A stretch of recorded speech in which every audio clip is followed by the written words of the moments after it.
Hey, what's up, everyone? Welcome back to the Football Goons podcast for our Week 13 preview edition. Thanksgiving has come and gone, and everyone is full and hopefully happy heading into Christmas time. That also means, not just Christmas time and everything that comes with that playoffs are basically right around the corner here in fantasy and NFL worlds as well. There are some leagues out there where playoffs may be starting this week. But the majority have one more or maybe two more weeks before you really get into that. So we're going to have a little bit of a playoff focused discussion tonight, both in fantasy and NFL, because it really is time to start kind of looking towards some of that, have a forward looking approach, and even a little bit beyond that, just because we like to do that and it's fun to talk about. So, but before we get into anything for tonight, we do have to recap a pretty awesome weekend, and I know you guys would agree with me. Our guy Rocco went and got married on Saturday, so congrats to our guy. It's already lasted now till Tuesday, so that's he beat the over on that one. I did beat the over. So congratulations first and foremost, and it was an exciting weekend. How'd you feel about it, Rock? It was a great time. I really enjoyed it. I loved having the people who are closest to me in my life, including these three and their wives, join us. We had a lovely little wedding ceremony, small, just immediate family, but we ate good. We had fun. We stayed up really late pretty much every night, laughed a lot, reminisced a lot, so those are always good things. But I appreciate you guys coming out, and we had a great time. And side note, if we last till Thursday, it'll be the longest relationship I've ever had. So that's good news. Yes. I support it. Hey, just for, we were talking about it last week and joking around whether or not Rocco and I were going to fight at his wedding. Just in case you were wondering, Deal sarcastically said, what is more likely to, or less likely to happen? You guys, us actually fighting, or he and Miles fighting. And I come to find out that on Friday night, they went at it. Man, it really went down. Rumble in the jungle for sure. Yeah. I mean, it was one of those that if you put it on YouTube, millions of hits, viral instantly.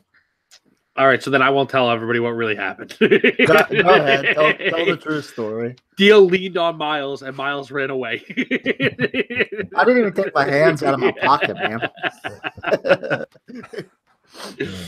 Oh, man. Some may describe that as heavy petting. But, it was eerily similar, yeah. All right, let's talk about some roster reaction kind of stuff here. The bye weeks are over, so it's time to look at some of the bigger roster decisions that you might have in this final week of the regular season or maybe playoff time, depending on your league schedule here. So the big news right now is surrounding two running backs, Melvin Gordon, who's down for at least the next few weeks, and Leonard Fournette, who's likely going to lose his appeal if my guy James Thrash lays the hammer down on him in his appeal that was supposed to be heard tonight. So I'm sure we'll be finding out either late or tomorrow morning. He's going to be down for at least this week if it's upheld. So it's a devastating blow to fantasy owners. Those are two top 10 caliber high draft pick backs that you were most likely really counting on at this point in the season. So what level of confidence do you have, if any, in starting their backups in Eckler and Hyde if needed this week? I like Eckler. Yeah. Personally, I mean, he's been putting up points on his own pretty much all season. Not like RB1 points, obviously, because they already have one of the best ones in the league at that. But he's been putting up points on his own, and now he's going to be at least a feature back for the next couple of weeks. So I do like that. I'm kind of out on Hyde. I think the Jaguars are a lot worse than we all thought they were. And even with the last 2 weeks of Leonard Fournette coming in and making an impact, they're not winning games. So, yeah, I mean, from a fantasy standpoint, Fournette's been productive, but they're losing games and they're having to go to do things that they don't really want to do in terms of passing the ball and getting away from the run. I think they want to run to set up the pass, and when they're losing, they can't do it that way. So I'm going to be out on Hyde, in on Eckler, and I mean, that's just the way I say it. Gosh, can you imagine picking the Jaguars to play in the Super Bowl this year? Awful. Can you even imagine? Who would do that? I don't know. Definitely not me. I By definitely not me, I mean definitely me. It was me. I picked Eckler too. Eckler at this point, he's playing well even with Melvin on the field. He's number 24 in half PPR, running back 24, even with Melvin at number 5. Hyde, it seems like still doesn't know. I don't know if he doesn't know the playbook or they just don't care to play him, but it doesn't look like they're putting him out there in a hurry. And realistically, too, if you do get Hyde, best case scenario, you're getting him for 1 week. So Eckler is going to be good for a stretch here. At least should put up pretty decent numbers.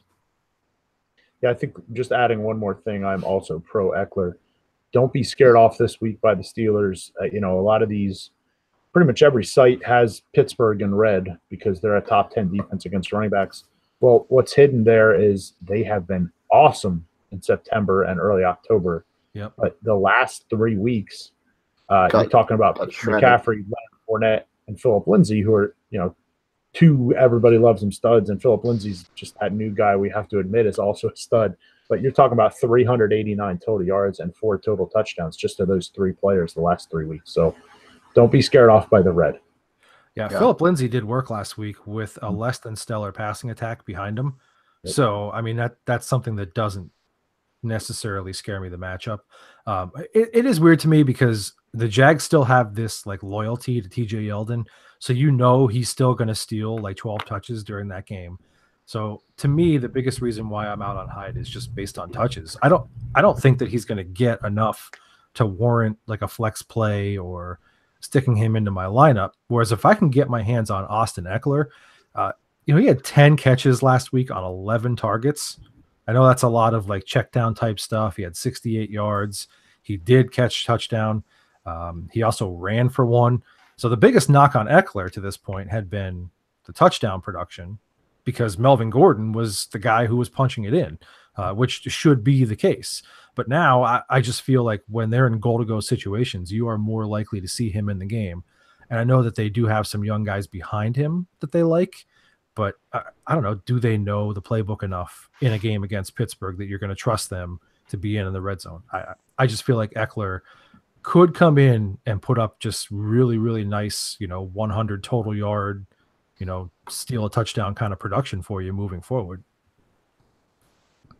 All right, give me a back who is on waivers or benches right now at this point, who could fill the gap the next few weeks if you don't really like one of the above options. Yeah, I'm going to assume that both Josh Adams and Gus Edwards are kind of out of this conversation, just because they were probably both claimed last week. Yeah. And if you were benching them, I don't think you need us to tell you not to at this point. I mean, I don't know the last time I was as wrong about a player as I was about Gus Edwards. He's just a great fit for the zone read, straight up. So if Lamar's in, it's Gus. But I'm still going to be a proponent. And you said the next few weeks. I still don't know that. Malcolm Brown's got to be added. I just have this sinking feeling that the Rams are not going to be playing their players week 16 or 17. It'd be a real shame because if you have Todd Gurley, he could be carrying you to your championship game. It'd be a real shame to not add what's a really explosive back to be his backup. Same scheme. It's he's not Todd Gurley, but he's a good player and a great scheme. So I just, if you're set with your roster, please add Malcolm Brown. Yeah, I'll add a guy like that too. The first one I'll mention too. I like Blunt if Carry-On can't go again this week. He looked good last week. They look like who knows what the Lions are ever going to do, but they look like they want to feature him if Carry-On can't go. So I like him there in a spot start. But as in a similar vein as Malcolm, I'll say that I would pick up Justin Jackson if you have room to, because he looked good in very limited time. He was incredible in college, even though Northwestern is what it is. He was really good in college. And if they give him a shot there over Eckler and let Eckler stay in the role that he's been in, it could really carry you. So I think that he's worth it if you have room. I've already picked him up in 2 leagues that I'm in. It's kind of almost like even if he falls into Eckler's role and Eckler takes over the Gordon role, what if it's still productive? Yeah, exactly. Then if he's the 24th running back going forward, it's helpful. I kind of went with the same vein as Miles. but also a team that I think is going to be sitting guys sooner than the Rams, and that's Spencer Ware of the Chiefs. Because I think the Chiefs are going to have things locked up sooner. Don't do this to me. I know, Deal, you hate it. But honestly, that was part of the reason why I picked him, because I knew we'd at least get that reaction from Deal. But no, I do think the Chiefs are going to have things locked up before the Rams do. I don't think the Rams – I mean, the Rams and the Saints look like they're going to be punching each other in the mouth for home field, pretty much down to the wire at this point. I think the Chiefs will have it locked up sooner than that. So that was my feeling with Ware.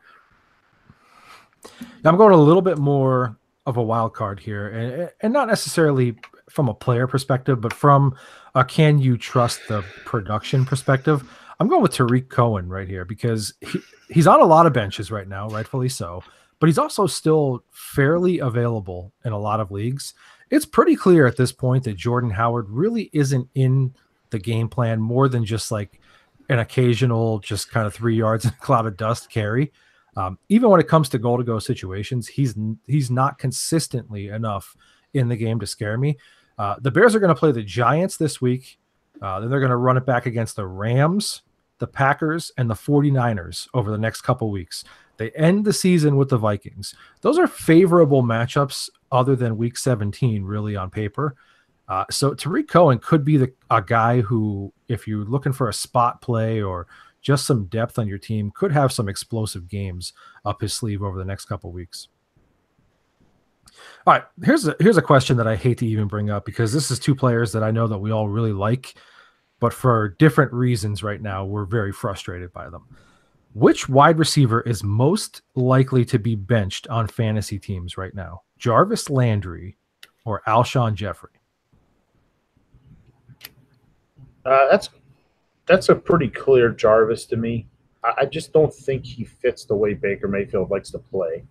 Ever since Baker, he took over early, but now it's like his team. He's not just filling in Tyrod's spot or whatever. He hasn't hit 50 yards or scored since Week 7 against the Bucs, which I'm not even sure that counts, because everybody hits 50 yards and or scores against the Bucs, but except for apparently San Francisco. But my big concern with Landry, he's always been a volume guy. He's gotten 5 targets in 2 straight games. That's it. And Jarvis Landry is not the type of player that's going to do a ton of work with 5 targets. He's just not. So I think Baker's spreading the ball around more. He likes to push it downfield. And they're being competitive, and both Baker /offense /coaching staff is turning the reins over to Nick Chubb when the game script kind of calls for it. So I don't like the way he's being used. I think the more healthy Carson Wentz gets, he loves Alshon Jeffrey. It's going to turn around. Now, I don't think Jeffrey's going to deliver the wide receiver 2 numbers we kind of hope for, but if they're both on my roster, I'm still playing Alshon. I think it goes back to what we always say, too. At this point, given the offenses, given the way the quarterbacks like to play, which one's more likely to score a touchdown for you in a given week? And I would trust that to be Alshon more than I would trust to be Jarvis at this point. I actually, it was really close for me. I personally think it's Alshon right now. I think Jarvis's targets are going to rise back up. Just gut feeling, where I think the Eagles are going to keep spreading the ball around. I think they're going to go more balanced, and they're going to give the ball around to their talent. Most of their talents in their tight end at this point. So he's going to get maybe 50 targets a game, which he rightfully should. And I think in order for Cleveland to be competitive, or at least find out what they have on offense, I think they're going to start going back to targeting Jarvis 12, 14 times a game. Yeah, it's worth mentioning that, with Freddie Kitchens as their offensive coordinator here, they've only had a couple weeks now to really start to unpackage what they might want to try and do. So right. To your point, like, they could still be more purposeful about trying to get him the ball, because we all know that he's the kind of player that you want to get the ball to. The issue that I see with Alshon Jeffrey right now is that since Week 7, he's gone 4 for 35, 4 for 48, 4 for 33, 3 for 39. Since Golden Tate came on the scene, he's only got 8 targets. Right. And then you're adding to that the fact that Zach Ertz is still your number 1 option there, and the fact that at this point, it seems like the Eagles want to try and find some more balance, which I know we're going to talk about a little bit more here in the next point. So this was a coin flip to me. I still think that based on the need based on their offense, that Jarvis is probably the guy that I would play if I had to. Alshon, I don't know. I just don't know. I feel like they're too spread out in that attack right now. Agreed. Nothing is guaranteed at all. So, I mean, in fairness, nothing is guaranteed with either guy. Agreed. So, but it's tough to say. It's a frustrating thing to even look at. All right. So did Josh Adams or the Eagles' usage of Josh Adams show you enough to potentially start or flex him moving forward? Yeah, I think pending the matchup, absolutely. For me, and my big point with him is Doug Peterson. And they've been talking about a week and a half that they want to have Josh Adams be their feature back. And you hear coach speak from around the league all the time. And what I do know from Doug's 2.5 years as the Eagles coach is he's not a prideful enough guy to turn away from stuff that's working. And you're chasing 19-3 early against the Giants.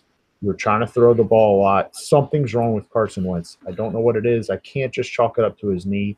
It's the way he's seeing the field, something, whatever it is. When you turned it over to balance and started pushing Josh Adams at people right up the middle, the line got after it. Hungry dogs run faster, apparently. Everything seemed to click just a little bit more. And Doug saw that. You were losing 19-3, and then you won a football game. I don't care if it's the Giants or not. 16 points is a tough comeback in the NFL. So all that being said, I absolutely would be shocked if we didn't see a whole lot of Josh Adams, and he could be this year's player that's on championship rosters. This is kind of the same thing that happened a little bit earlier in the year last year with the Eagles, where Doug made a comment that he felt like his team came to him and said, hey, we want to find more balance. We want to run the ball a little bit more.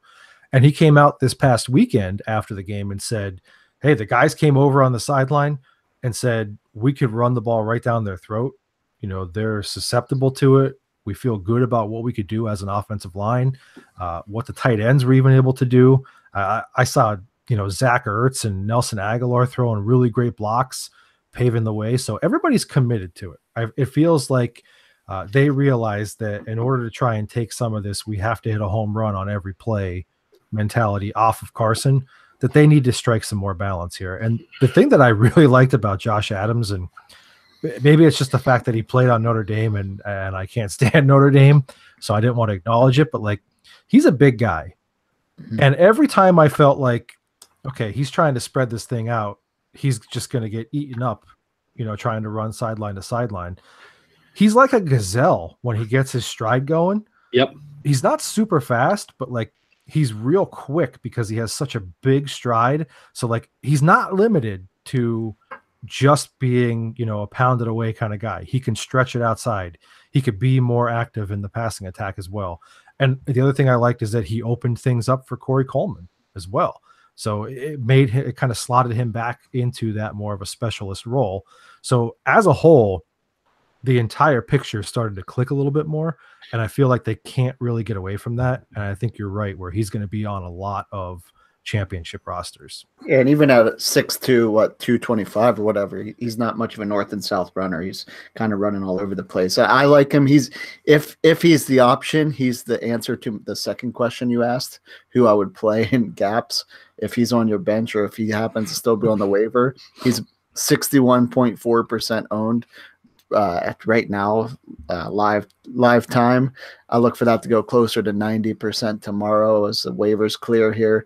But yeah, I'll be starting him wherever I have him. I only have him in 2 spots, but I'll be starting him if the matchup's right. All right, here's another great question to talk about. And at first it seems absurd, but when you really dig into it, it's an interesting question. Are Aaron Rodgers and Tom Brady still must starts at this point? Crazily enough, no, they're not. And part of that's chalked up to, again, it seems like we hit this every week. Quarterback's just in such a great spot as a whole that you're not fishing. You're not praying, oh, guy took Aaron Rodgers in the 4th round, I have to play him. No, you probably have a really good backup that's probably started a lot for you already this year. But they're currently QB 12 and QB 14 and trending poorly. Tom Brady hasn't hit 20 fantasy points in standard league since week 7. And Rodgers, I almost texted you guys yesterday that he's actually not playing well.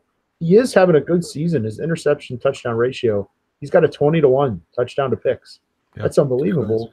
But unfortunately, in 2018 fantasy football at quarterback, 20 touchdowns in 11 games isn't getting it done. No. So he, in addition to talk about Brady, he's only hit the 20-point plateau once since week 6.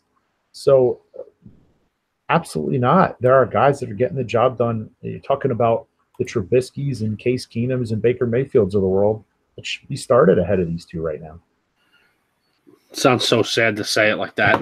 It is. But and again, we're a fantasy podcast. If I'm the Packers or the Patriots, I don't want Trubisky or Case Keenum.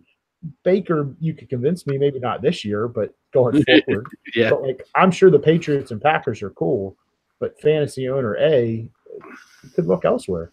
Yeah. So I mean, look, Rodgers is averaging less than 2 touchdowns a game right now.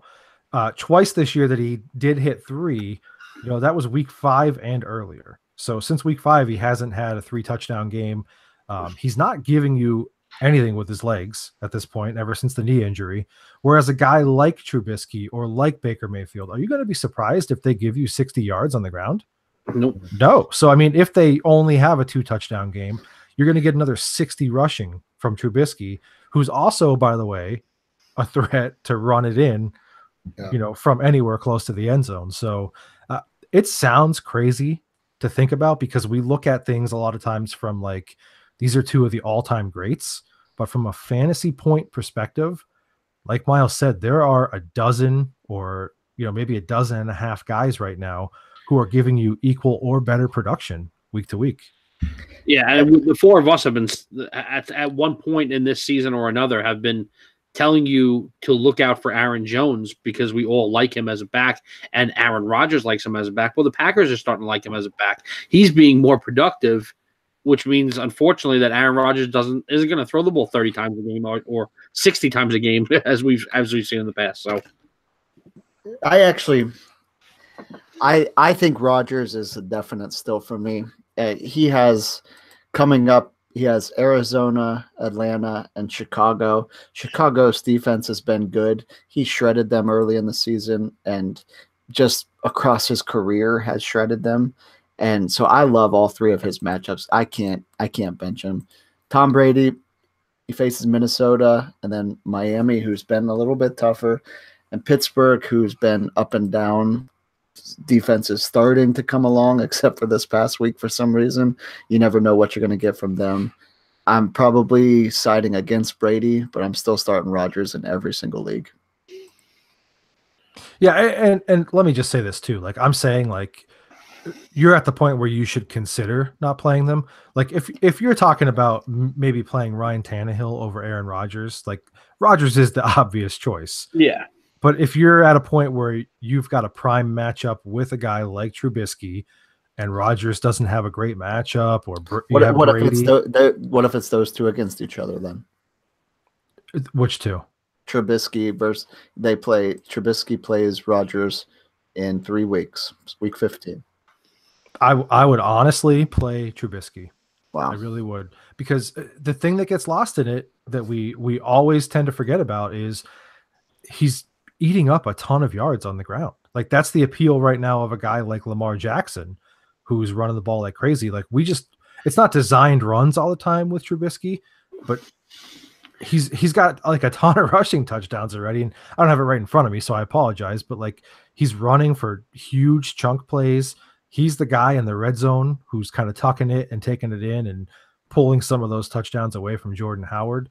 You're not getting any of that with Rodgers. So look, the Bears offense is just really starting to click, in my opinion. So as it stands right now, if something could change and Rodgers can come out and throw 4 touchdowns next week, and I might change my mind immediately. But as it were to stand right now, I'd play Trubisky in that instance. The other thing to keep in mind in that exact scenario is I trust Trubisky more against the Packers defense right now than I do Rodgers against the Bears defense. I mean, that Bears defense gets after him like they did in the first half of the first game. The Bears defense let up in the first game of the season when they played them. That was 100% on them. Yeah. Or second game of the season, whatever it was, when Rodgers got hurt to begin with. but they were crushing him. He didn't do anything in the first half. It was like embarrassing. Yep. Hey, we're talking about all these quarterbacks right now, and the one thing that stands out with a lot of quarterbacks, especially these younger guys, these Baker Mayfields and Trubisky's and Pat Mahomes, is that when they get into the league, they've got a hunger to be the best. They're not going to settle for the fact that, hey, Tom Brady and Aaron Rodgers and these guys, they've been here, they've been doing it. I'm okay to kind of fall in my place right behind them. No, they want to be the best in the game. And it reminds me of our friends at Gorb, quite honestly, because their motto is that you can get hungry or be hungry.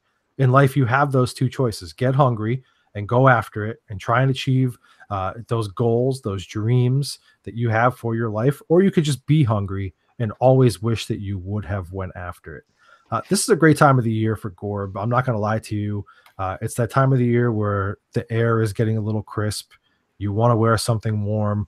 If you check them out at gorb.com, they've got all kinds of great apparel, t-shirts, long sleeve tees, hoodies, my personal favorite.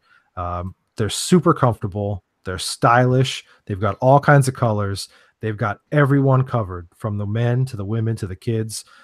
You'll find something that you like there, guaranteed. Gorb.com, GHORBH.com. Check them out today.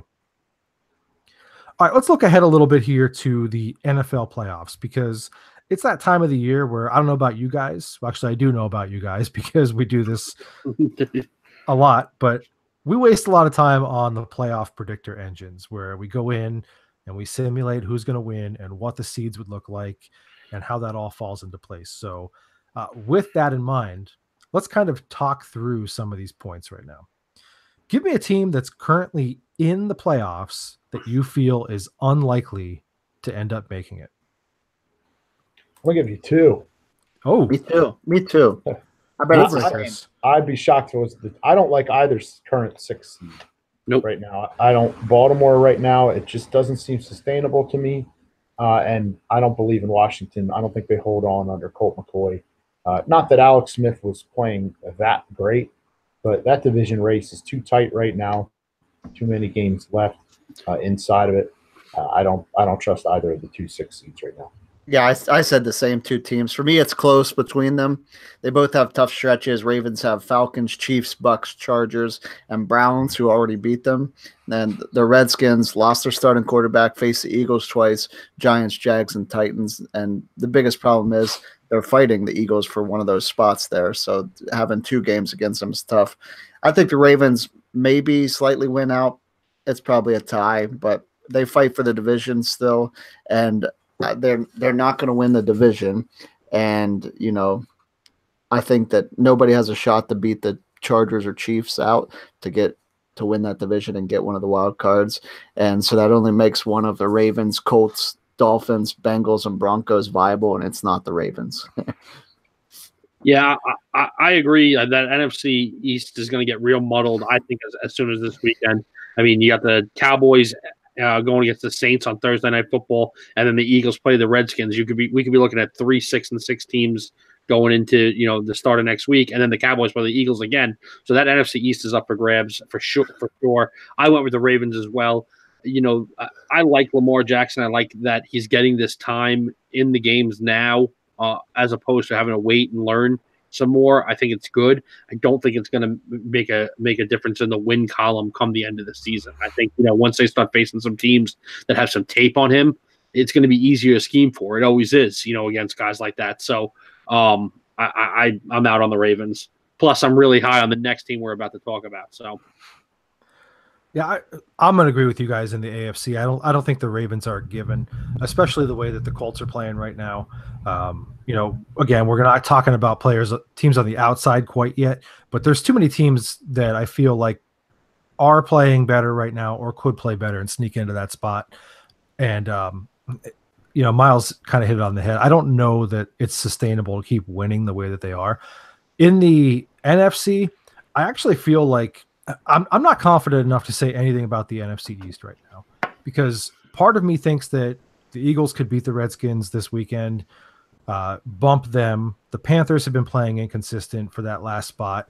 you don't know what you're getting with the Seahawks at this point. Like one week they look great, another week they look pretty average.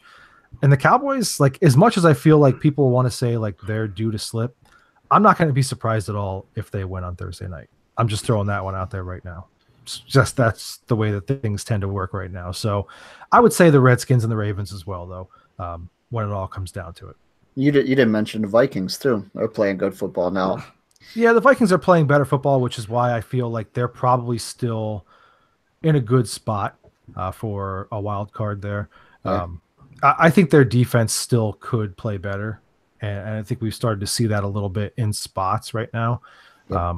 So that's a plus for them. So, all right. So on the inverse, let's talk about a team who's currently out of the playoffs that you feel is likely to make it. Deal, you want to go first on this one? Hopefully we all have the same answer on this one too. I said go Colts. I like their matchups coming up. I like them to beat the Jags this week. Have a tough one against Houston next week for a rematch of that gut-wrenching 37-34 loss week 4. Then it's Cowboys, Giants, and Titans. I like their shots to win out or at least go 4-1 and possibly win the division if they beat Houston. I went with the Colts as well. I think Andrew Luck is playing as good as any quarterback in the NFL right now. He's on an incredible streak of 8 games with three plus touchdowns. I actually think he's probably going to be the MVP. I love Breeze, and I think that would be the guy that most people would talk about right now. But if you compare the weapons between Breeze or Mahomes even to what Andrew Luck has right now, it's almost incredible. Yeah, go ahead, Seth. I think the obvious answer is the Colts, but I'm going to throw another one out there because we like to. We don't want to hear it. Pass. No, I'm going with the Seahawks. I know I mentioned that they've been inconsistent, but like when you talk about quarterback play, you really can't dismiss what Russell Wilson is still doing. I mean, I know that their offensive line has played better. I know they've committed to running the ball and they've been productive doing that as well. But Russell Wilson is still making magic happen with not a whole lot around him. Like he's making Nick Vannett look like a borderline, Pro Bowl caliber tight end. He's had he went without Doug Baldwin for a long time, still was pulling out wins. He's making Tyler Lockett look like a stud at this point. I don't know if Tyler Lockett really is, if it's the Russell Wilson factor, but they feel like a dangerous team right now. As far as what they could bring to you, you never want to have to go there and play, obviously, which, if they're a wild card, you probably don't. But, even with that in mind, they're playing well right now. They've played really well against the Panthers and some other playoff caliber teams over the last couple of weeks. So they scare me a little bit right now. Yeah, that's actually my answer as well. I mean, I gave you 2 in the last segment there, and I'll give you 2 this segment. I think the Colts are going to take that Ravens spot, but Seattle's kind of even my bigger lock. And in no small part to, obviously it's the Seahawks. They started slow. They were 0-2. They were 2-3. Since then, they're 4-2 with the losses being both one-score games, losing by 8 to the Chargers, who are, by the way, 8-3, and losing by 5 at the Rams, who are, by the way, 10-1. And South, one of the last things you said was they're scary at home. Their remaining 5 games, 4 of them are at home, and the only one that's on the road is at the Niners, who are in complete Nick Bosa form. They're after him. They're going for it. So, your remaining 5 games, 4 at home, 2 against the Niners, 1 against the Cardinals. You also have the Vikings and Chiefs that are tough games, but the way Seattle can kind of get things going at home and the way they're playing right now, you can write this down. They're going to finish 5-0. They're going to go 11-5. Wow. Yeah. All right, give me a team that is rolling right now, if you think there is one. So we're talking about like the Chiefs, the Saints, the Rams, the Patriots, the Chargers, the Bears, teams in that ilk who you think could be legitimately one and done. Yeah, that's the Bears. You said it. The last one. Their Bears are winners of 5 straight, and I kind of think they're a fraud right now. I don't think they're going to beat Minnesota or Seattle at home should they win the division. And then should they lose the division lead to Minnesota, I don't think they travel to Minnesota and beat them. No way. Mm-hmm. Nor do I think they travel to Dallas or Philadelphia should the Eagles turn it around and win whoever wins the East. I like them over the Bears, and I'll kind of talk about why coming forward. on one of the upcoming questions. But I just don't think that team can sustain playoff football the way that they're set up right now. Yeah, I'm going to go because I agree with you. I like what they're doing. Yeah, I should be clear about that. I like what they're doing as well. But it feels like that's the kind of gimmicky kind of stuff that catches up with you in the playoffs when the weather slows you down a little bit. The conditions are going to slow you down a little bit. Everybody steps up their game. The elite edge rushers, start to come out and cause your young quarterback issues. It just, I don't know. I feel like there's still a couple guys away on the offensive side of the ball. As much as I like what they have, I don't know. I just don't think their running back position is consistent enough. Allen Robinson, which version is going to show up for you? Trey Burton, which version is going to show up for you? And then can Trubisky just run around like a chicken with his head cut off if it's not ideal conditions or, you're playing against some of the top defenses. So I don't know. I think they're my team that I'm worried about the most. I said if the Chargers can still win games with Melvin Gordon out the next couple of weeks, he comes back healthy in the playoffs. For me, it's whatever team draws the unlucky straw of winning their division and still having to face the Chargers as a wild card team. It looks like it's probably going to be Steelers, Colts, or Texans, who are all playing well. I don't think they can beat the Chargers in the playoffs, any of those three teams, with a rested Melvin Gordon coming back. I just don't think they can. And honestly, I'm not trying to drink to tell you to drink the haterade at this point, but I actually went with the Patriots. They are not playing at the same level that they have played in past years. They're just not. Yeah. And part of it is Brady getting older. Part of it is the defense is not living up to what they would normally do.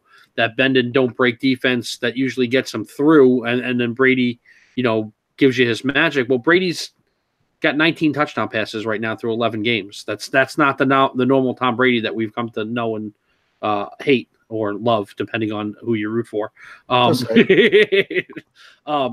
you get them, even if they win, even if they somehow get the 2 seed, which I don't think they're going to at this point, I still wouldn't want to see them face Andrew Luck and the Colts, the Chargers after they win their wild card game, or if they do get the 2 seed and then the Steelers somehow get there, that there's another game I don't think the Patriots are necessarily hands down favorite in. So I would go with the Patriots at this point. Interesting question here. Which team most needs to play at home? Not necessarily home field advantage throughout, but needs a home game in order to win. I said the Colts in this one again. They only have 2 road game wins this season. In Andy's 6 playoff games in his career, he played 4 on the road, 2 at home. He's only won once on the road, and it was in Denver against not that good of a team. At home, he's averaged, this is crazy, in the playoffs at home, he's averaged 409.5 yards passing, while he's averaged 252 on the road, 157 yards less per game on the road. He's thrown 5 touchdowns and 3 picks at home, while throwing 4 touchdowns and 9 picks on the road. I also think that this young team in that loud dome will be electric in the playoff atmosphere. I don't think they're beatable there. I don't think they're beatable at home in the playoffs with this young team that's fast and excitable with a loud crowd. I don't think they can lose at home, but on the road, it's a little scary. I've got Kansas City here. They've only won 1 playoff game since 1993 to begin with, which is kind of baffling. And ultimately, 93. 25 years. And I'm like a franchise you don't think of with futility. And it's because they're there a lot and they lose. Right. And, part of that's under Andy Reid. They've struggled in the playoffs under Andy Reid. But I do think this is the best team they've had with Andy Reid. And that home crowd in Arrowhead, they can push them to a victory if they can hold on to that AFC West lead.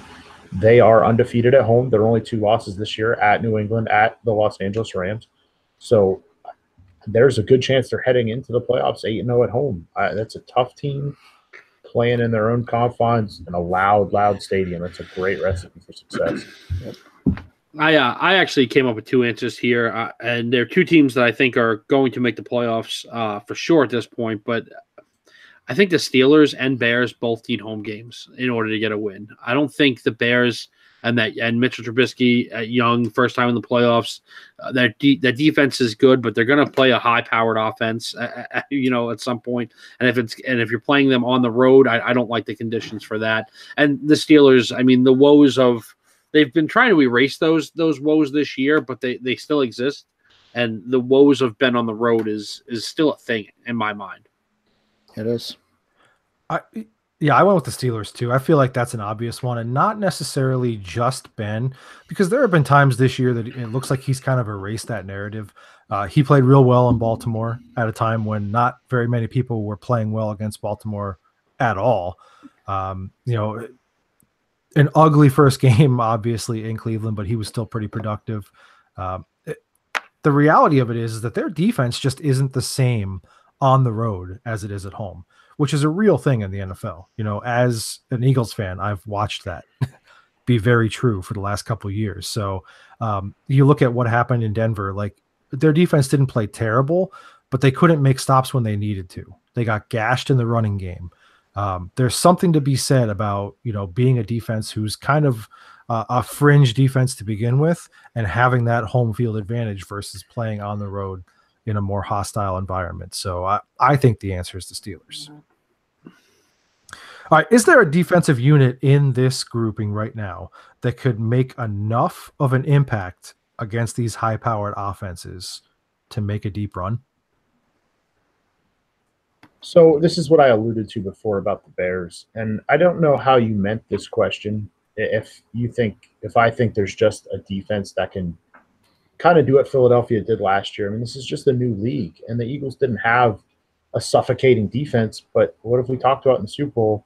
They were the defense that made the one big play that can turn it. So if you meant that, I mean, probably, I think there's a couple. If you meant more, is there a defensive unit that leads the team? That really is just the Bears to me, and I just don't think that's the NFL today. So I guess I'm riding the fence here. I said no because I took it as like the Bears. Yeah, I don't think there is one either, but I'll just kind of clarify. My thinking here was, is there a defense good enough to basically stop the Rams from putting up 50? Is there a defense good enough? I think it's the Rams because Aaron Donald is that guy that's going to make the big play. So if there's two really, really balanced, look at what we just watched 2 Monday nights ago. The Rams and the Chiefs putting up crazy amounts of points. Well, Aaron Donald ended up two sacks, I believe, and one of them a strip that got returned for a touchdown. He's the guy that's going to be the difference maker this postseason. Yeah. And just to kind of put a button on kind of the second thought that you brought in about a team who could just make a stop, I think right now it's the Saints, just because their secondary is talented. They didn't play that way from the jump, but they've gotten progressively better throughout the season, and you really just can't run the ball on them. So they could be the team that, if you need a stop, could make it at this point. I'm so excited about Thursday night because I agree with you, but there's also very few offenses playing the way Dallas is, and there's very few players playing the way Ezekiel Elliott's playing right now. So I want to see that's going to really test the whole you can't run on them. Yeah. See, the whole thing with you can't run on the Saints is that you don't have time to run on the Saints. Because by the time you're starting to develop a running game, you're down by 14 points. It still plays into it. Well, it plays into it, but it's not like they're just run stuffing teams for 60 minutes.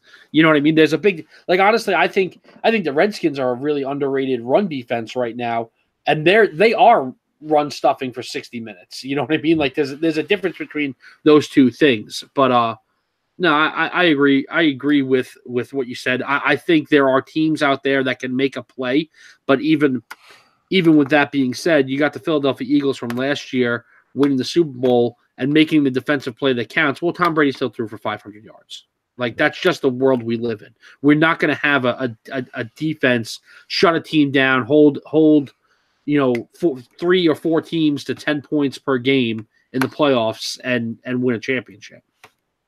I agree that I don't think there is one really, but I will say I think the Chargers defense is supremely underrated.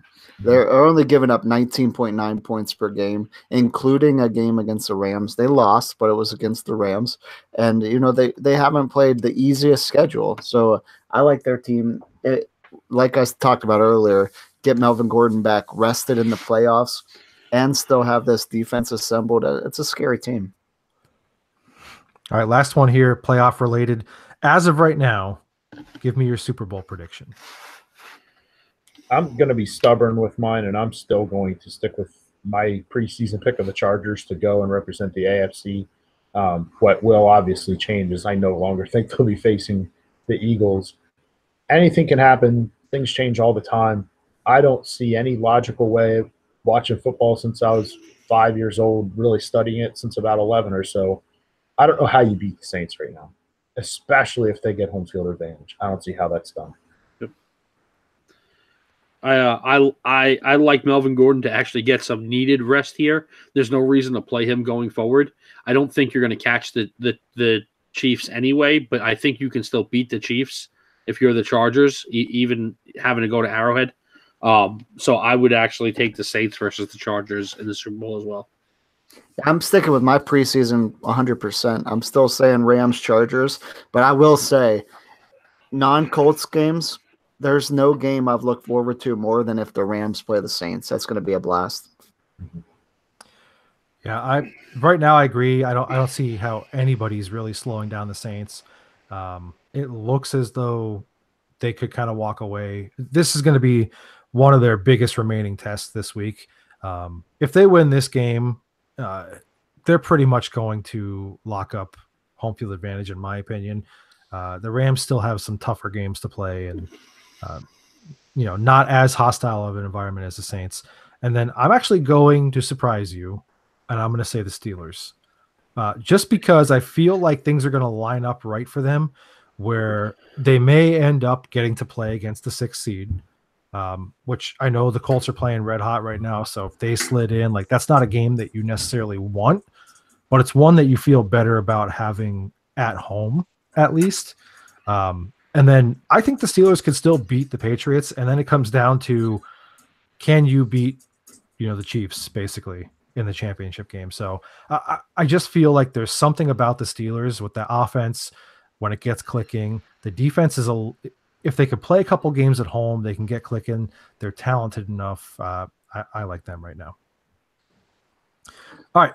We're just going to give a quick update here and let you know that because of time, you still have the rest of this week basically to help us out and meet our goal for No Shave November. We've been doing this all month long. If you're watching with us live on YouTube, you can probably tell at this point that we have not shaved since at least the beginning of November. And it's for a good cause. We're raising funds to help with research and to help them extend their programming at the Children's Hospital of Philadelphia for pediatric cancer research.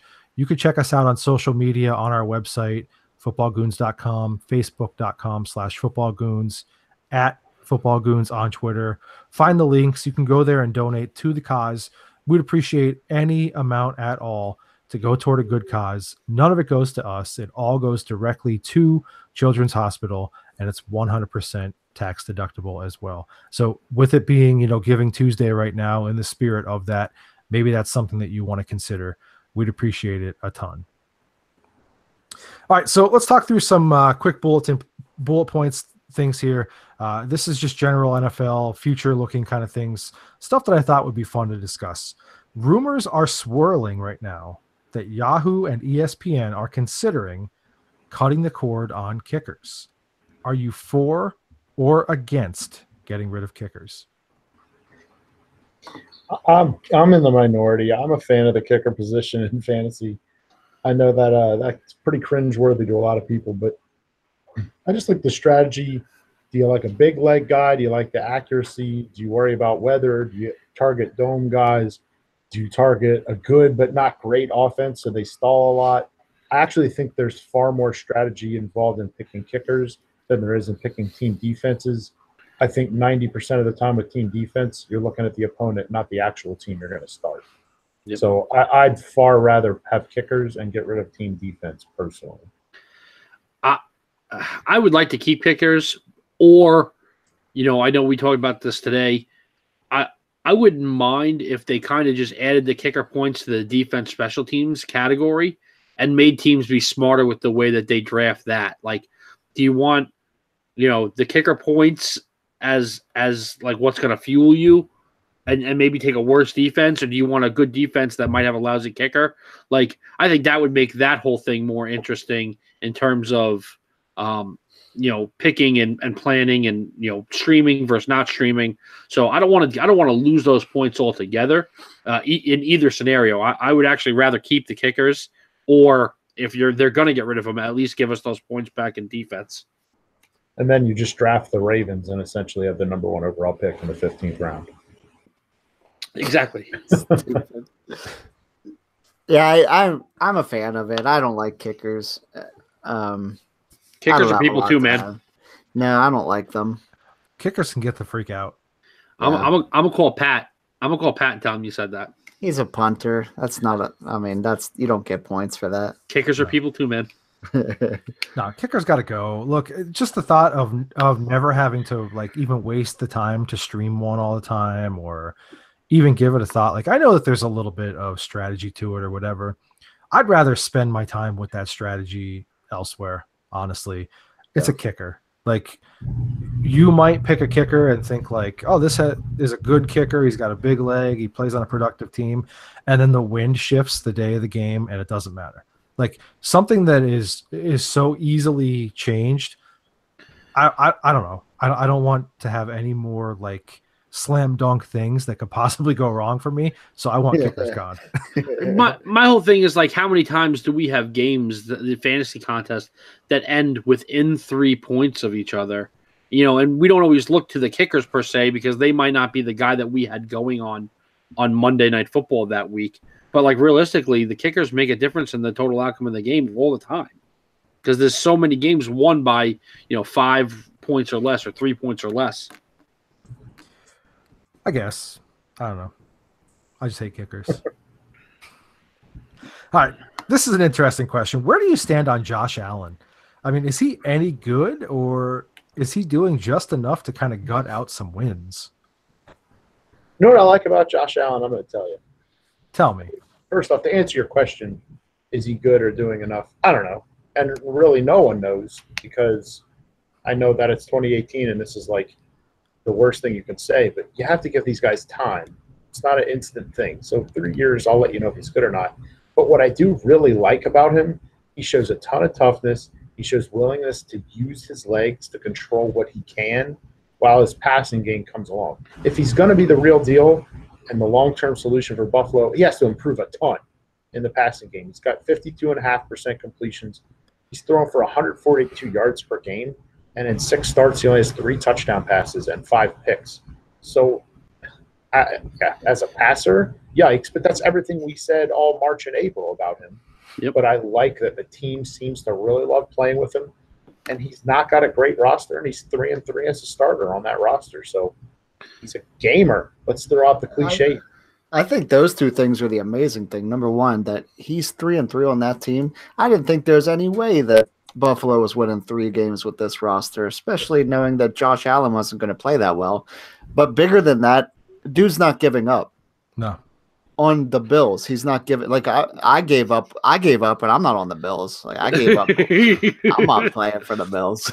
Yeah, I'm amazed. I bought in on Josh Allen early on before the draft. I thought he was going to be a pretty good quarterback, and then he went to the Bills, and I said, who he could get lost easily now. But he's still, in a conversation on a fantasy football podcast. So that's saying something for the guy. I think Josh Allen is exactly where he was supposed to be at this point. We knew he was going to be a project developmental quarterback. We knew he wasn't one of the guys that was going to be ready to step in and play. Well, because of injuries and Nate Peterman being Nate Peterman, he's had to come in and play. And he's done exactly what we've expected him to. He's growing. He's learning. He's going to improve those passing numbers. I don't think that's going to be where he lives his whole career at 145. or 147, whatever it is. But I think the important thing is that he's showing up every day and he's putting his heart into every single play that he's out there. That's the type of guy you want to get behind as a team, as a young team, So if your quarterback's going out there and diving over people and, trying to leap over people and hurdle people and lowering his shoulder, like the rest of your team is going to get behind the Bills. Yeah. Yeah, and I just to touch on one thing you said to kind of drive the point home, he's what we thought he was, except he's 3-3. I'll stress that again. That's amazing. What happens if he does turn into what deal? You were the only one in the group that thought this. What if he does turn into a good passer he's not going to lose his athleticism. He's a young kid. What if he turns into a legitimate passer? I mean, 3-3 with bad passing numbers. That's kind of scary. What does he have? 144? 142. And half a touchdown. That's one pass for him. He could throw the ball 142 yards. For the sake of time, I'm going to kind of just say. Stop. Dude, I got no play from that stuff. Yeah, for the sake of time, I'm going to say let's move on. We could throw the ball over the mountains. So let's talk about a couple fantasy-related things here that are just kind of fun to think about at this point. Given his incredibly high touch rate right now, where do you envision Christian McCaffrey being pre-ranked at running back next offseason? Top 10. Okay, so. Yeah, he's a first-round lock. I mean, it's top 10. It's kind of What I'll say is I think it's up to the individual fantasy player and what you kind of prefer. Like, I can't put him over Gurley, Saquon, Zeke, or Kamara right now. There's no way he'll be higher than 5 for me next year. But after that, it's going to depend on where Le'Veon Bell lands. And then I can see Bell, Christian, Kareem Hunt, Leonard Fournette, David Johnson right there, kind of rounding out my first-round backs. And then another great tier led by guys like Nick Chubb behind that. I like where running back is shaping up and heading towards big time. And Christian's a big part of that. I love it when you talk dirty to me. You guys know that I'm not shy about making very specific predictions, especially when it comes to stuff like this. He's the number 6 guy next year. He just is, because you have your quote unquote like premier stud running backs, but right after that, nobody's a lock to put as much production out there as Christian McCaffrey is. And like, we all kind of scoffed at the idea when Ron Rivera came out and said, hey, we're going to give him 25 or 30 touches a game. And then he's doing it. And McCaffrey's just kind of like, hey, give me more touches. Like, I could do this. He's getting goal line carries. He's doing all the things that we thought maybe were a question mark with this guy coming out. They're no longer a question mark. The offensive line in Carolina is not anything particularly special, and he's still being very productive in short yardage and goal-to-go situations. He just came off a game where he had 100 rushing and 100 receiving. And a touchdown in each. In 25, let me get this right. In 50% of the snaps that he's playing, he gets the ball. It's crazy. Which is just nuts to think about. And he plays a lot of snaps. Yeah, it's not like he's a 30% snap guy. Yeah. I didn't have any hesitation on him when he was coming out. I love him. He's probably my favorite player that's not on the New York Jets in the league right now. I said top 10 because I didn't want to be that guy who just goes over the top. But when you really look at it, I think, like Ma said, you can't put him over the top 4. And then depending on where Le'Veon Bell goes, he'll either be 5 or 6 for me. If Lev goes someplace that I think he can be productive, I'll put Lev right back in there, and then I'll have McCaffrey. If Lev goes someplace where I don't think it's going to work out for him, I'll put McCaffrey at 5. All right, so to your point, what if he goes to the Jets? If Lev goes to the Jets? Number 1 overall. No, honestly, if Lev goes to the Jets and the Jets draft an offensive tackle in the first round and sign one in free agency, yeah, maybe I'll put Lev in that 5-6 mix. But if he goes to the Jets and they don't draft an offensive lineman, Christian will be 5. Hold on, this is aside from the question. I didn't even mention James Conner before when I was doing that list. Yeah, running back's going to be fun, man. Yep. Yeah. Yeah, I said between 5 and 7. I think probably closer to 7 still for me, especially a half PPR. I know he gets a load of them. Full PPR, he probably goes to 5, but I'm going to say 7 for me is where he'll land right now. I was just waiting for Rocco to tell me that the touchdowns weren't going to be sustainable, but because it's his boy, he's not going to say it. Touchdowns are always sustainable when I want them to be. All right, so same question as above. Same question as above with another great young player here in Juju Smith-Schuster. I'll be a little more specific with him. I'm going to view Juju exactly the way I viewed Adam Thielen and Stephon Diggs coming into this year. Not necessarily him and AB as teammates, but I'll have him right on the receiver 1, receiver 2 border. And if he's my 2, I'm thrilled to death. If he's my 1, I need to grab another guy having the teams to feel good about it.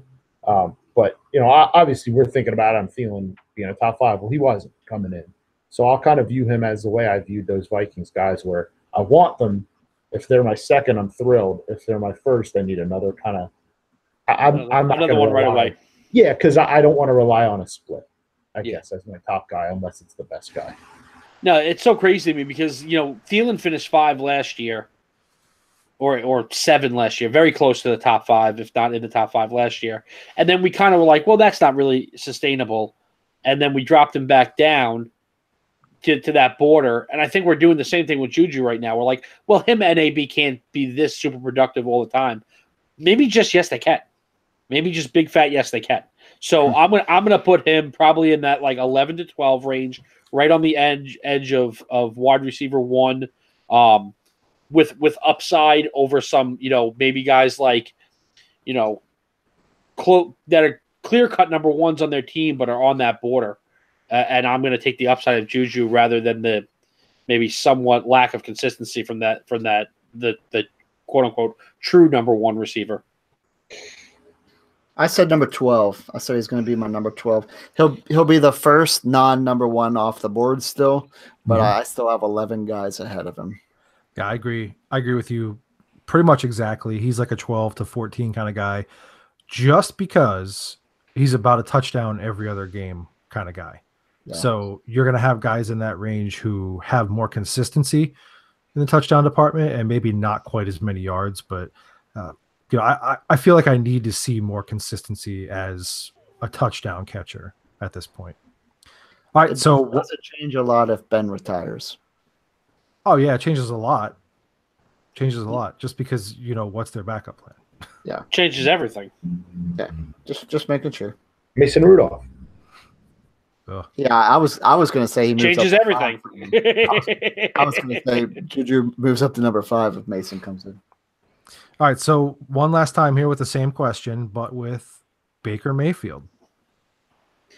See, this is a tough one for me because I still think that, because of how deep the quarterback class is, I still think I'm going to wind up ranking Baker in the probably 14 to 17 range. I still think there are guys that, especially given the offense around him, that offense looks like it's going to be built around Nick Chubb more than it is Baker Mayfield. I like them to run the ball. This could all change depending on who they hire as their head coach too, but as of right now, team standing how it is, I think they're going to be built around Nick Chubb, and Baker's going to obviously be very good in that play action role and coming in, but I still don't think he's going to give you, we'll say, the QB1 benchmark of 303 every week, so I still like him in that lower tier QB2 range. Here's my prediction about Baker Mayfield. Baker Mayfield is going to be a QB1 in most leagues because of Patrick Mahomes. Ready for the connection, or did you get it? Silence. Great. So the reason I feel that way, I kind of agree with Rock. I think he's going to be a mid-teens kind of pre-ranked guy, exactly where we pre-ranked Patrick Mahomes this year. And then the success people had drafting Patrick Mahomes, even as a backup, I think is going to lean them towards, I'm going to do the same thing, except I'm not going to take Aaron Rodgers first. I'm going to take a better player at a different position and roll the dice on Baker Mayfield. I bet most leagues will have one owner who is completely willing to have Baker Mayfield be their quarterback and wait on him. So I agree with pre-rank. I'll probably have him about 15 or so. But that being said, I think he's still a QB1 in far less than 15-team leagues. Yeah, I'm the guy that will wait, and Baker Mayfield will be my. I mean, you're going to own the tar of Baker Mayfield next year. Yeah, I mean, probably not, because I'll still get Phillip Rivers in like the 14th round because people are still dumb. I don't know. That's the absolute worst thing ever. But yeah, I think Baker will be mid-teens pre-ranked, but agree that he'll be owned a lot. Because you got to take your chance. Yeah, no, I think that's a perfect way of saying it from you guys. Like, if he's not one of the higher ranked QB2s, it's a travesty, because when you look at what he's done in just a short time since they've gotten Hugh out of there, basically, he's gone 297 and 2, 216 and 3, 258 and 4, and only improving at this point. And you have to assume that they're going to continue to put some good playmakers around him. They now have the ability to maybe bring in, some better wide receivers through free agency or through the draft. And I don't even hate the wide receivers that he has, but you have the opportunity to improve that. So I think it means the world that he's not hampered by Hugh at this point. So if let's just throw this hypothetical out there. There's the rumor out there, that maybe a Mike McCarthy or a popular name out there, Lincoln Riley or Bruce Arians was another popular name out there. So, like, say Bruce Arians gets paired up with Baker Mayfield. What does that do? How high does that skyrocket? I will say Deal will not own a whole lot of Baker Mayfield. I play a whole lot of fantasy with Deal. Yeah, I don't care. I will own a ton of Baker Mayfield if he has Bruce Arians. Yeah, that would probably move him into the upper teens for me. Like, maybe the 12 to 14 range instead of that low, 15 to 17 or 18 range. I'm not going to put him above. Good. Well, that's fine. But like, we're talking about pre-ranks here. Like, I'm not pre-ranking a guy just because he gets a quarterback-driven coach. Like, I'm not gonna. What kind of statement is that? Do you know how? How do you not take coaching into account? Look at Mitch Trubisky. No, I take coaching into account. I'm not saying that. Okay, look at Mitch Trubisky. We didn't pre-rank Mitch Trubisky in the top 10 this year, did we? We didn't already see him shredding teams with 300 yards and 4 touchdowns with a trash coaching staff. His head coach is Greg Williams. Double G. Double G. Listen, if you don't want to take into account a really, really accurate passer getting a good quarterbacks-driven coach, then feel free to be in every league with me. But you're missing the point here. Like, if you're going to move him that high, then that means you got to bump guys who have been doing it already. Like, not isn't really. it terrifying that there's no way this is his ceiling? It's definitely terrifying. I'm not saying that this is Baker Mayfield's ceiling. I'm not saying that at all. But what I am saying is, like, you want to move him much higher than 12 or 11. You're going to start bumping top 10 guys who have been there for a long time and been doing it for a long time. Like, I'm not ready to do that yet. Look, the guys that are ahead of him are like the Ryan Fitzpatricks, the Andy Daltons, who knows with, Matthew Stafford, Blake Bortles, like, they're mostly ahead of him because of the terrible start that he had. No, yeah, I'm not disagreeing with you. I understand. I'm definitely putting him above those guys. I get that. But I'm not putting him ahead of Mahomes or Breeze or Goff or Russell or Wentz or Luck. Like, there's 8 for you right there. Like, he's not going above any of those guys. And we haven't even touched on Brady or Rodgers or Cam. Like, there's too many quarterbacks in this league for me to just automatically put Baker there after not even one full year and what's going to be a coaching change. For the better, though, right? Yeah. We assume. I mean, doesn't it? Well, it's got to be better than how dumb would you have to be to not have a quarterback kind of guy? All right, so you'd have to be the Browns. You'd have to be the Jets. Just to kind of put a button on this whole conversation here, because we did talk about a little bit of coaching there. Just real quickly, who do you have right now as the coach of the year in the NFL? Is Greg Williams an option?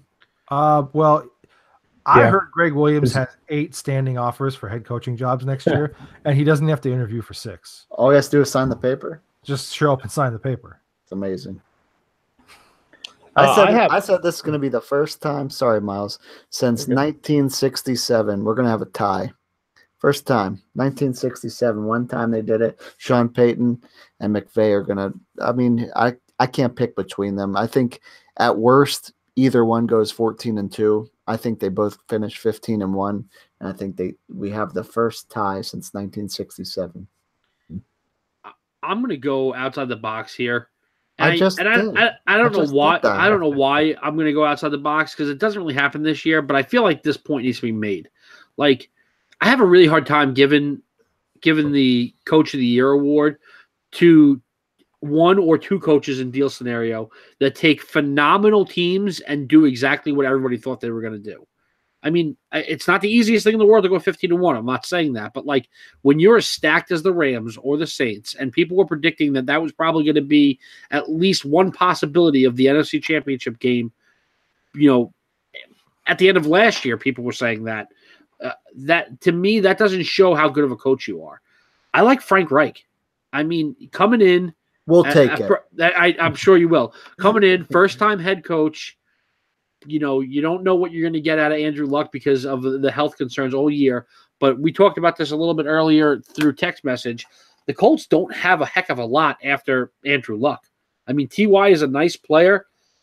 Eric Ebron is showing to be a better player than we thought he was, based on his play in Detroit. But I still don't think he's an elite tight end.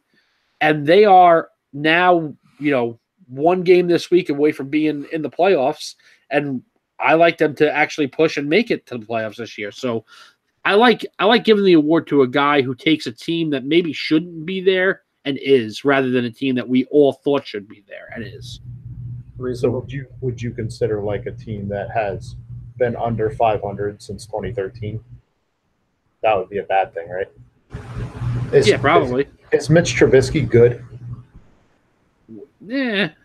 Okay, the fact that we don't know that, and the Bears are about to go over 500 for the first time in 4 years. They're 8-3 despite shaky at best quarterback play. Matt Nagy's my coach of the year. They're very likely to win the NFC North. Fully transformed an offense from a complete joke into a bit of a force. And where did we see that? Just last year with Sean McVay. Took an offense that was a complete joke and turned it into a force. And the Bears definitely don't have the team that the Rams had last year even.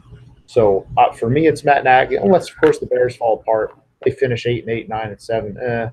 You got to give it to one of Deal's 15-1 guys over there. Or Reich, I like that pick too. But for me, I kind of took the same view of it you did, Rock, and a team we didn't expect much out of that is currently leading a division, and especially with the fact, like, I love Frank Reich. He brought me a ring, but Andrew Luck is a friggin' monster. Like, Reich's doing a great job. Andrew Luck might be your MVP. Is Mitch Trubisky good? We don't know, and they're 8-3. And they're 8-3 without using their Pro Bowl running back. Why? But okay, can we talk about this for a second? What would the Chicago Bears be if Andrew Luck was their quarterback? We don't. You know what I mean? Like, even the Bears on offense and defense are so much deeper than what the Colts are right now. I think what I'm going to say is that, yes, the defense is good. Matt Nagy is scheming guys like Taylor Gabriel into fantasy relevance. Allen Robinson's a major disappointment, and they're still 8-3. Anthony Miller's a rookie. He's scheming him open. He's getting it done with coaching. That's the point here. Yeah, I almost went with Matt Nagy, but I kind of looked at how I see things unfolding here. I think that the Bears end up conceding that division, not conceding, but they end up losing that division to the Vikings, just barely. And I think that the award goes to Pete Carroll, because the Seahawks, like you mentioned earlier, are probably going to win double digits, when I think most people and experts out there, and myself included, had them as like a top 5 draft pick this year. And they're going to take that from an offense that they had a lot of question marks about beyond Russell Wilson. Yes, you do have the quarterback, but you weren't sure what you were getting with your offensive line. You had no idea about your running backs, the health of your wide receiver position. Your defense was a gigantic question mark, other than Bobby Wagner. And you're going to turn that into most likely a 10-win season from what I could see based on their schedule. I think it goes to a guy like Pete Carroll, because that's the kind of story that we see where they exceed expectations from where a lot of people had them, and then go ahead and win 10 games. All right, that's going to do it for this week's edition of the show. We went a little bit long, but we had some fun discussion talking about fantasy playoffs, some roster construction type things. The bottom line is that we wish you the best of luck here in Week 13, regardless of whether you're starting playoffs or approaching playoffs or maybe even in the playoffs from the previous week. I know there are some leagues that start as early as Week 12, so we wish you the best of luck. Be sure to keep up with us, facebook.com/footballgoons, @footballgoons on the Twitter. Footballgoons.com is the website to be at all week long. The podcast will drop tomorrow. Our Goons, Ghost, and Daily Picks will be there as well. And then on Thursday, we'll have our updated fantasy rankings for you for this week. We'll catch you guys next time.